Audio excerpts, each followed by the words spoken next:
nunca imaginei que uma noite normal de trabalho pudesse se transformar no pior pesadelo da minha vida. Meu nome é Clara, e faz alguns anos que escolhi essa profissão para sobreviver. Como muitas outras mulheres na mesma situação, aprendi a identificar os sinais de perigo. O cliente que não para de olhar para os lados, o carro que demora demais para arrancar, o homem que fala baixo demais ou faz perguntas que não fazem sentido. Mas naquela noite, nada parecia fora do comum, até que era tarde demais. Tudo começou em uma esquina movimentada no centro da cidade. O fluxo de carros era constante, e os homens vinham e iam como sempre. Eu estava conversando com uma amiga, Vanessa, enquanto esperávamos por clientes. Um carro preto, um sedã moderno, parou bem em frente a mim. O vidro escuro abaixou devagar, revelando um homem de meia idade, vestido com um terno caro. Ele parecia simpático, sorriu e perguntou meu nome de forma educada. Nada na sua aparência ou comportamento me alertou sobre o que estava por vir. "Quer dar uma volta?" ele perguntou. Seu tom era casual e a nota de R$ 200 que ele segurava me convenceu a entrar. O carro estava impecável, com um perfume caro que preenchia o ar. Ele dirigiu calmamente pelas ruas, fazendo perguntas leves sobre minha vida. Eu mantinha minhas respostas vagas, como sempre fazia, mas algo na sua tranquilidade começou a me incomodar. "Você tem medo de escuro?" ele perguntou de repente, quebrando o silêncio. A pergunta me pegou de surpresa, mas eu ri, tentando disfarçar meu desconforto. "Não muito." "Por quê?" respondi. "Às vezes, o escuro pode revelar coisas que a luz esconde", ele disse, quase filosoficamente. Antes que eu pudesse processar aquilo, ele virou o carro bruscamente para uma estrada secundária, cheia de buracos e mal iluminada.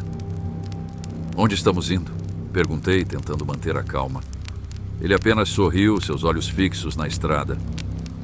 "Você vai ver", respondeu. Meu coração começou a bater mais rápido. Peguei meu celular discretamente, tentando enviar uma mensagem para Vanessa, mas o sinal estava fraco. Ele percebeu.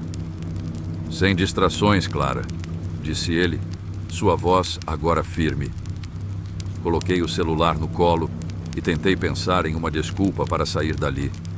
Depois de alguns minutos, ele parou em frente a um galpão abandonado. O lugar estava cercado por mato alto e as únicas luzes vinham do carro. Ele desligou o motor e virou-se para mim. "Quero te mostrar algo", disse, enquanto saía do carro e abria minha porta. Relutante, desci também. À medida que nos aproximávamos do galpão, meu medo crescia. Ele abriu a porta enferrujada com um empurrão e acendeu uma lanterna. O que vi lá dentro me deixou paralisada. Havia várias cadeiras de metal organizadas em um círculo no centro do galpão e no chão, manchas escuras que eu sabia serem sangue. Fotografias estavam coladas nas paredes, mas o que mais me chocou foi reconhecer algumas das mulheres nas imagens. Eram garotas que eu conhecia, colegas que tinham desaparecido meses atrás. "Você sabe o que é isso, Clara?" ele perguntou, com um sorriso que agora parecia monstruoso. Eu cresci em um bairro simples, onde a vida nunca foi fácil. Minha família era composta apenas por minha mãe e eu. Ela fazia o que podia para sustentar a casa, mas o dinheiro nunca era suficiente. Quando completei 17 anos, percebi que precisava contribuir de alguma forma. Comecei com empregos temporários, mas nenhum parecia suprir nossas necessidades. Foi assim que, após conhecer uma mulher chamada Cíntia, acabei entrando nesse mundo. Cíntia era diferente de todas as mulheres que eu conhecia. Ela era elegante, confiante e parecia ter o controle de tudo ao seu redor. Foi ela quem me introduziu às ruas, mostrando os perigos e as recompensas dessa profissão. "Aqui fora você tem que ser esperta e rápida", ela dizia, e eu nunca esqueci essas palavras. Ao longo dos anos aprendi a lidar com situações difíceis, a desconfiar das pessoas certas e a confiar nos meus instintos. Vanessa, minha melhor amiga, Era uma das poucas pessoas com quem eu me sentia segura. Ela tinha uma energia leve, quase infantil, que fazia qualquer noite parecer menos pesada. Costumávamos dizer que éramos uma dupla imbatível. Vanessa sempre tinha um comentário engraçado ou um conselho para oferecer. Naquela noite, porém, algo na expressão dela parecia diferente. Você anda muito distraída, Clara. Tem que ficar mais esperta, ela disse antes de o carro preto parar. As ruas do centro eram nosso território, mas elas também eram um campo minado. Policiais corruptos, clientes violentos e concorrência desleal eram apenas algumas das ameaças diárias. Ainda assim, sempre havia um certo código de respeito entre nós, garotas de programa. Sabíamos que precisávamos umas das outras para sobreviver. O homem do carro preto não era alguém que eu reconhecia, mas ele tinha um ar familiar, como se já o tivesse visto em algum lugar antes.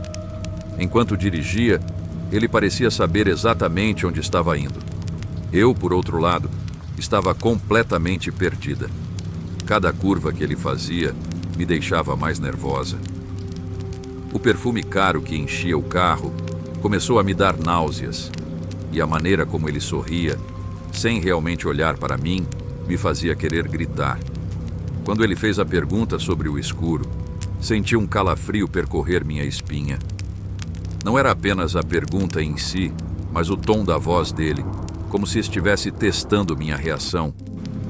Fiquei em silêncio por alguns segundos antes de responder, tentando soar o mais casual possível. Não muito, eu disse, mas sabia que ele havia percebido meu desconforto. O cheiro de ferrugem e mofo no galpão era quase insuportável. A lanterna que ele segurava iluminava apenas partes do espaço, mas cada detalhe revelado fazia meu estômago revirar. As cadeiras de metal no centro pareciam ter sido usadas recentemente. Havia amarras desgastadas caídas no chão ao redor delas. Não era apenas o medo do desconhecido que me consumia, mas a sensação de que eu estava prestes a me tornar parte daquele cenário grotesco. Você sabe o que acontece aqui? Ele perguntou, caminhando em círculos ao meu redor.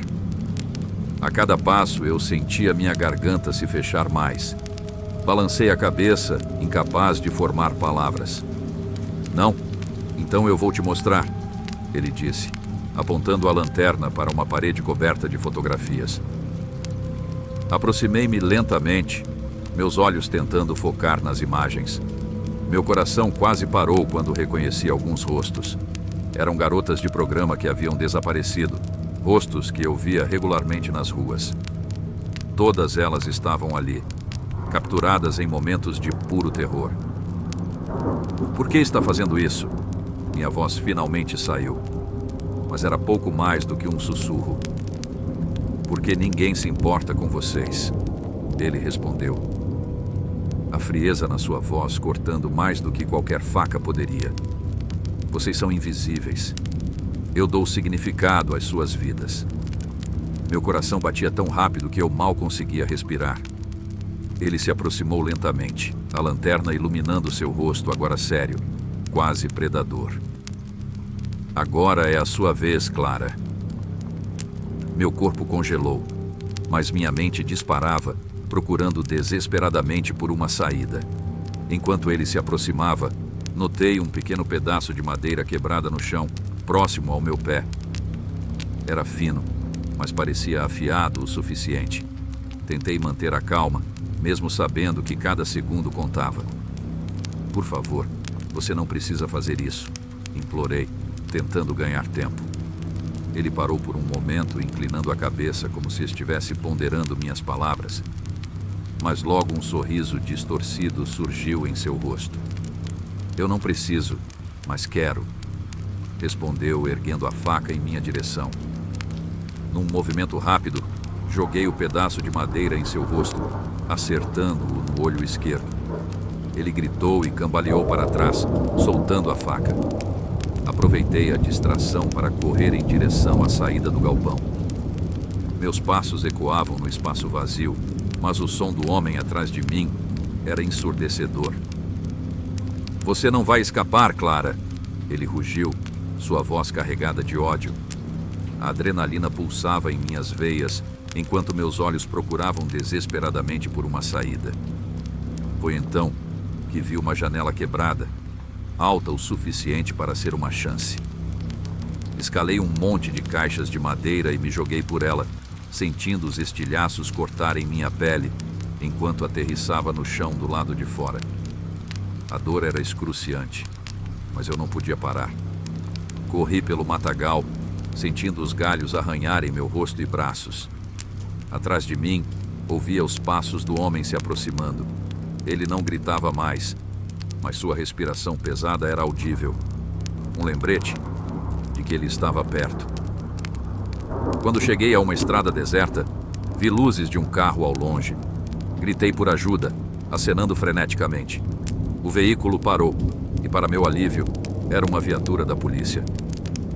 Os oficiais saíram rapidamente, apontando armas para o homem que emergia do matagal. "Parado!" gritou um deles, e o homem finalmente congelou. Seu rosto estava coberto de sangue e seu olhar era de pura fúria. Ele tentou avançar, mas foi derrubado pelos policiais antes que pudesse chegar perto de mim. Caí de joelhos, meu corpo tremendo incontrolavelmente. Os policiais me ajudaram a entrar na viatura e começaram a fazer perguntas, mas minha mente estava em outro lugar. Tudo o que conseguia pensar era que eu havia sobrevivido.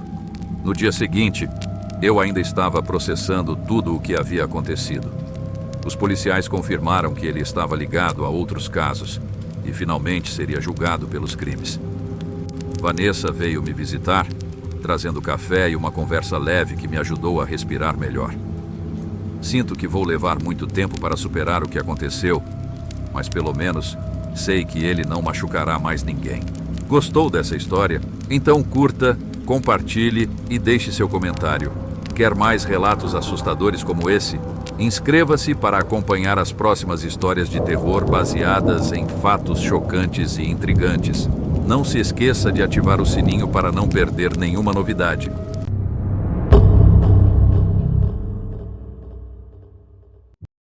Meu nome é Lorena. E se você está ouvindo isso, espero que nunca precise passar pelo que eu vivi. Era uma noite comum, como qualquer outra. Eu estava no bar de sempre, esperando algum cliente. Foi quando ele apareceu. O nome dele era Jonas. Alto, elegante, aquele tipo de homem que parece saído de um filme. O olhar dele tinha algo que me deixou desconfortável, mas a promessa de um pagamento generoso calou qualquer instinto de alerta. Nosso primeiro encontro foi tranquilo. Ele me levou a um restaurante caro, falou sobre negócios e viagens, e parecia até educado demais. Mas havia algo que me incomodava. Jonas nunca desviava os olhos, nem por um segundo. Era como se ele estivesse memorizando cada detalhe do meu rosto. No final da noite, ele disse algo estranho. "Quero te ver de novo. Tenho algo especial em mente." Eu achei que fosse só papo de cliente. As semanas passaram e Jonas se tornou um cliente regular. Sempre me pagava mais do que eu cobrava, mas nunca queria nada além de companhia. Ele gostava de me observar, ouvir minha voz, perguntar sobre minha vida. No começo isso parecia inofensivo, mas logo começou a mudar.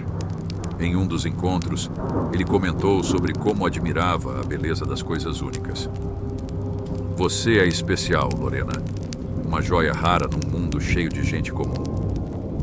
As palavras poderiam ser vistas como um elogio, mas o tom era frio, calculado, quase como se ele estivesse estudando uma obra de arte em vez de conversando com uma pessoa. Logo depois ele pediu algo estranho. Queria uma foto minha, mas não uma qualquer. Sem maquiagem, sem filtros, sem nada. "Quero a verdadeira você." Achei bizarro, mas concordei. Enviei a foto e ele respondeu imediatamente com uma mensagem. Perfeita. Exatamente como imaginei. Foi a partir disso que comecei a perceber as mudanças. Eu via Jonas em lugares onde ele não deveria estar. na esquina da minha casa, no mercado, até na academia que eu frequentava. Quando o confrontei, ele respondeu com um sorriso. Coincidência, Lorena. Talvez o destino queira nos aproximar, mas o olhar dele dizia outra coisa, algo mais sombrio. Então, uma noite ele apareceu no bar sem avisar. Sentou-se ao meu lado e disse: quero te levar a um lugar especial, um lugar onde podemos ficar sós, sem interrupções. Eu recusei, dizendo que tinha outros compromissos. Ele sorriu de novo, mas dessa vez o sorriso não alcançou os olhos. Não tem problema. Eu espero. Sempre espero por você. Eu sabia que algo estava errado, mas não imaginava o quão longe ele iria. Uma noite, ao sair do bar, Jonas estava me esperando no estacionamento. Antes que eu pudesse reagir, senti uma picada no braço e tudo ficou escuro. Quando acordei, estava em um lugar desconhecido, com as mãos amarradas e a boca amordaçada. O cheiro de mofo e algo metálico era insuportável. Jonas estava lá, me observando com aquele mesmo olhar fixo. Você finalmente está aqui, Lorena. Agora podemos nos conhecer de verdade. Ele começou a falar sobre como cada uma de suas vítimas era única, especial à sua maneira. Mostrou um mural com fotos e objetos pessoais de outras mulheres. Clara adorava ler poesia. Mariana tinha uma risada contagiante. Mas você, Lorena, você tem algo que elas não tinham. Força. Quero testar isso. Meu coração disparava enquanto ele contava sobre as outras vítimas. Mariana, desaparecida há 2 anos, foi atraída por promessas de segurança. Clara, que eu mesma conhecia, havia sumido semanas antes. Ele as manipulava, as tornava dependentes dele antes de tirá-las de suas vidas. Era um jogo para ele. E agora eu era a peça final. Enquanto Jonas se distraía organizando algo no porão, consegui soltar parcialmente as amarras. Usei todas as forças que tinha para escapar, subindo correndo as escadas e encontrando uma saída. Corri pela floresta que cercava a casa, tropeçando e caindo, até finalmente encontrar ajuda. A polícia foi acionada e prendeu Jonas no mesmo dia, mas o pesadelo não acabou ali. Durante o julgamento, Jonas permaneceu calmo e controlado. Quando questionado, ele deu um depoimento que deixou todos no tribunal em silêncio. Eu não sou um monstro. Vocês é que são cegos. Cada uma delas era uma obra-prima. Eu as salvei da banalidade de suas vidas. Vocês nunca vão entender. Lorena, ela é diferente. Ela é a única que escapou. Isso a torna minha maior criação. A polícia descobriu que Jonas era responsável por pelo menos 7 desaparecimentos em diferentes cidades. Cada vítima tinha um perfil similar. Mulheres independentes, mas com alguma vulnerabilidade que ele explorava. No porão de sua casa, encontraram diários detalhando cada interação, cada emoção que ele extraía delas antes de agir. Era uma coleção doentia, que ele tratava como um tesouro. Mesmo com Jonas preso, as marcas que ele deixou em mim nunca desapareceram. À noite, ainda acordo com a sensação de que estou sendo observada. Cada som, cada sombra, me faz lembrar do olhar dele. O verdadeiro terror não são fantasmas ou monstros.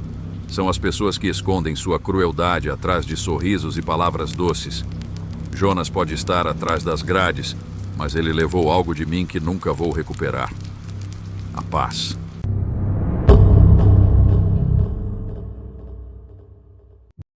O silêncio da noite era quebrado apenas pelo ruído distante dos carros na avenida principal. Na esquina mal iluminada, eu acendi um cigarro enquanto observava o fluxo de potenciais clientes. Meus olhos percorriam a rua com desconfiança, um instinto que aprendi a cultivar ao longo dos anos na profissão. Porém, naquela noite, algo parecia diferente. Não eram os homens que me abordavam, nem os olhares curiosos de estranhos. Era uma sensação que gelava minha espinha sem motivo aparente. Do outro lado da rua, Uma figura masculina estava parada, encostada em um poste de luz quebrado. Eu percebi que ele não fazia nenhum movimento. Apenas me encarava fixamente. Mesmo de longe, podia sentir algo de errado com aquele homem. Ele não parecia embriagado nem violento, mas havia algo nos olhos dele, ou na ausência de expressão neles, que me deixava inquieta. "Ei, você vai trabalhar ou vai ficar aí sonhando?" perguntou Júlia, uma colega minha, enquanto ajeitava os cabelos. Dei de ombros tentando disfarçar o desconforto. Voltei a focar no trabalho, mas o homem continuava parado, como uma sombra indesejada na penumbra. Não demorou muito para que ele atravessasse a rua. Cada passo ecoava, como se a rua estivesse vazia de tudo, exceto de nós dois. Quando finalmente parou diante de mim, ele sorriu. Um sorriso largo demais, que revelava dentes perfeitamente alinhados, quase artificiais. "Você é diferente", disse ele, a voz grave, mas calma. Forcei um sorriso profissional. "Quer conversar ou quer algo mais?" perguntei, tentando manter a compostura. Ele inclinou a cabeça ligeiramente, como se analisasse minha alma. "Quero um momento inesquecível", respondeu, tirando uma nota de R$ 100 do bolso. Não consegui evitar a onda de alívio ao ver que ele parecia ser apenas mais um cliente excêntrico. Os dois seguimos até um motel nas proximidades. A recepcionista, que normalmente não dava muita atenção aos casais que entravam, pareceu franzir o senho ao nos ver. "Tudo bem?" perguntei. "Sim, claro", respondeu a mulher, mas seu olhar permaneceu fixo no homem. Não dei muita importância e segui em frente. No quarto, a atmosfera ficou ainda mais pesada. O homem não parecia interessado em iniciar nenhuma interação. Ele se sentou na cama e pediu para eu apenas falar. "Falar sobre o quê?" perguntei sem esconder a confusão. "Sobre seus medos."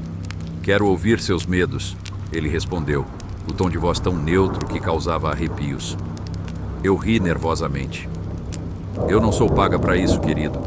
Se você não quiser nada, eu vou embora." Mas antes que pudesse me levantar, ele segurou meu braço. Não foi um gesto violento, mas firme o suficiente para que eu percebesse que não era uma boa ideia insistir. "Apenas fale", ele repetiu. Relutante, comecei a contar uma história sobre um pesadelo que tive quando era mais jovem. Minha voz tremia levemente enquanto narrava, mas ele parecia fascinado. Quando terminei, ele se levantou e disse: "Agora é minha vez." O que ele contou em seguida me fez sentir o verdadeiro terror. Ele descreveu, com detalhes perturbadores, cenas envolvendo pessoas que eu conhecia. Júlia, a recepcionista do motel, até mesmo um antigo cliente que não via há meses.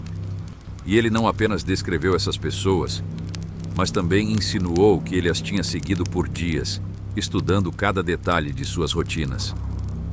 Tentei interrompê-lo, mas minha voz parecia presa, como se o peso de suas palavras tivesse me silenciado. Ele sabia coisas que ninguém deveria saber.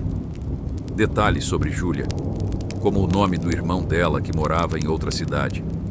Sobre a recepcionista, um segredo que ela havia me confidenciado uma vez em tom de brincadeira. O que era mais assustador é que ele descrevia tudo com um tom calmo, quase casual, como se estivesse narrando o clima do dia. "Por que você sabe essas coisas?" consegui perguntar, minha voz fraca. Ele apenas sorriu, aquele sorriso largo e perturbador. "Eu observo, sempre observo." Quando ele finalmente saiu, minhas mãos tremiam tanto que mal consegui vestir meu casaco. Ao sair do quarto, percebi que a recepcionista não estava mais lá. A rua parecia diferente, mais silenciosa do que o normal. E ao olhar para o outro lado da calçada, vi algo que fez meu coração parar. Júlia estava encostada no mesmo poste onde o homem havia estado antes, com os olhos vidrados e o corpo rígido, como se estivesse congelada de medo. Ela estava viva, mas algo nela havia mudado. Antes que eu pudesse me aproximar, um carro parou ao meu lado e um homem gritou: "Sai daí, agora!" Esse lugar não é seguro. Depois daquela noite, tudo parecia diferente. O medo não era algo novo para mim. Era quase uma companhia constante em cada esquina, em cada olhar suspeito. Mas aquele homem havia plantado algo mais profundo, algo que eu não conseguia ignorar. Passei dias tentando convencer a mim mesma de que tudo não passava de uma coincidência, de um cliente excêntrico que gostava de manipular o medo alheio. Mas no fundo, eu sabia que era mais do que isso. Em uma dessas noites, enquanto esperava por um cliente em uma esquina, vi um carro preto estacionado do outro lado da rua. Ele estava lá há pelo menos 1 hora, com os faróis apagados e os vidros escuros que tornavam impossível ver quem estava dentro. Apesar do movimento ao redor, a presença daquele carro parecia dominar tudo. Decidi ignorá-lo, mas minha pele se arrepiava toda vez que meus olhos, involuntariamente, se voltavam para ele. Quando finalmente consegui um cliente e entrei em seu carro, não pude deixar de notar que o carro preto começou a se mover lentamente. Ele nos seguiu por algumas quadras antes de virar em uma rua diferente. Eu estava aliviada, mas a sensação de ser observada não desapareceu. No motel, Bianca parecia distraída. Ela mal me cumprimentou, algo incomum para ela. Quando perguntei se estava tudo bem, ela apenas murmurou um sim, apressado, antes de se perder em seus próprios pensamentos. Decidi não insistir, mas algo em sua expressão me fez sentir que ela sabia mais do que estava disposta a dizer. Naquela noite, algo dentro de mim dizia para não sair de casa. Mas eu precisava do dinheiro, e ignorar o instinto era um preço que eu já havia aprendido a pagar. Júlia não apareceu no ponto combinado. Isso não era exatamente raro, mas depois do que vinha acontecendo, me deixou inquieta. Tentei ligar para ela, mas as chamadas iam direto para a caixa postal. Cheguei na esquina de sempre e, para minha surpresa, o carro preto já estava lá. Ele parecia ainda mais ameaçador sob a luz precária dos postes. Fingi que não vi e continuei com minha rotina. Porém, depois de 1 hora sem conseguir nenhum cliente, ouvi uma porta se abrir. Olhei para trás e vi o homem saindo do carro preto. Ele caminhava lentamente em minha direção, com uma expressão tranquila, quase amigável. Mas havia algo no jeito como ele me olhava que fez minha pele se arrepiar. Ele não disse nada, apenas estendeu a mão com uma nota alta. Relutante, aceitei e entrei no carro. O silêncio no carro era opressor. Ele dirigiu por ruas que eu não conhecia, cada vez mais para longe das áreas movimentadas. Para onde estamos indo? Perguntei, tentando esconder o nervosismo. Ele apenas sorriu pelo retrovisor. Aquele mesmo sorriso perturbador que eu já havia visto antes. Finalmente, ele parou em frente a um galpão abandonado. O lugar tinha um ar decadente, com janelas quebradas e pichações nas paredes. Meu coração disparou. Eu não trabalho em lugares assim, disse, tentando manter a voz firme. Ele se virou lentamente para mim e, naquele momento, percebi que não era uma questão de escolha. Eu sei, ele respondeu com uma calma que gelou meu sangue. Antes que eu pudesse reagir, ele puxou algo do bolso e apontou para mim. Uma faca pequena, mas afiada. Desça do carro, ele ordenou. Minha mente trabalhava rápido, tentando encontrar uma saída. Sabia que correr era inútil. Cada passo que dava para fora do carro parecia selar meu destino. Ele me guiou até o galpão e tudo dentro de mim gritava que aquele era o fim. No interior do galpão, vi algo que nunca esquecerei. No chão, Júlia estava caída, amordaçada e amarrada. Seus olhos estavam arregalados de terror. Você chegou atrasada, ele disse rindo. Mas podemos começar agora. O ar dentro do galpão parecia pesado, quase sufocante. Meus olhos se fixaram em Júlia, que gemia fracamente sob a mordaça. Cada passo que eu dava parecia um eco ensurdecedor no silêncio mórbido daquele lugar. O homem, agora posicionado atrás de mim, segurava firmemente a faca. "Por que você está fazendo isso?" perguntei, tentando ganhar tempo. Minha voz tremia, mas eu precisava manter a calma. Ele deu uma risada baixa, quase como se a pergunta fosse ridícula. "Por que não?" respondeu, o tom despreocupado. "Vocês vivem vidas que ninguém nota, ninguém se importa. Para mim, vocês são histórias esperando para serem escritas." Meu coração disparava enquanto minha mente tentava formular um plano. Ele me mandou sentar em uma cadeira velha e enferrujada perto de Júlia. Quando me sentei, ele se aproximou lentamente, encostando a faca no meu braço, apenas o suficiente para causar um pequeno arranhão. "Eu gosto de ver como vocês reagem", murmurou, os olhos fixos nos meus. Enquanto ele estava distraído, notei uma barra de ferro caída a poucos centímetros de onde Júlia estava. Não sabia se conseguiria alcançá-la sem que ele percebesse, mas era a única chance que eu tinha. Olhei para Júlia, tentando transmitir coragem. Ela entendeu o recado e começou a se mover levemente, o suficiente para distrair a atenção dele. "Fique quieta!" gritou o homem, chutando o chão perto dela. Aproveitei o momento para me inclinar lentamente e pegar a barra de ferro. Segurei-a firmemente, meu coração batendo tão forte que parecia ensurdecedor. Quando ele se virou para mim novamente, não pensei duas vezes. Acertei-o com toda a força na lateral da cabeça. Ele caiu para o lado, soltando a faca no processo. Pulei da cadeira e corri para soltar Júlia. Minhas mãos tremiam enquanto desatava os nós que prendiam seus pulsos. "Vai ficar tudo bem", sussurrei, mais para mim mesma do que para ela. Enquanto libertava Júlia, ouvi um gemido atrás de mim. O homem estava se levantando, sangue escorrendo pela lateral do rosto, mas com um sorriso ainda mais insano. "Vocês acham que podem escapar?" zombou, pegando a faca novamente. Peguei a barra de ferro de novo e fiquei entre ele e Júlia. "Chega!" gritei, tentando esconder meu pavor. Ele avançou, mas desta vez eu estava pronta. Acertei-o novamente, agora no joelho, fazendo-o cair de vez. A faca deslizou para longe e ele gritou de dor, um som que ecoou pelo galpão. Peguei Júlia pelo braço e corremos. Saímos do galpão e encontramos uma estrada deserta.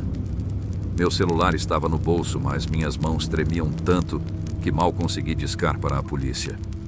Expliquei o que aconteceu enquanto olhava para Júlia, que estava em choque, mas viva. Quando a polícia chegou, o galpão estava vazio. Eles vasculharam o local, mas não encontraram o homem.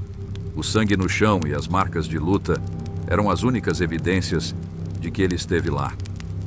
Nos dias seguintes, Júlia e eu tentamos voltar à normalidade, mas nada seria como antes. A sombra daquele homem ainda pairava sobre nós. Toda vez que eu olhava para trás, tinha medo de vê-lo. Toda vez que uma sombra se movia na rua, meu coração parava. E então, uma noite, recebi uma mensagem no meu celular. Era de um número desconhecido. Apenas uma frase: "Nos veremos de novo."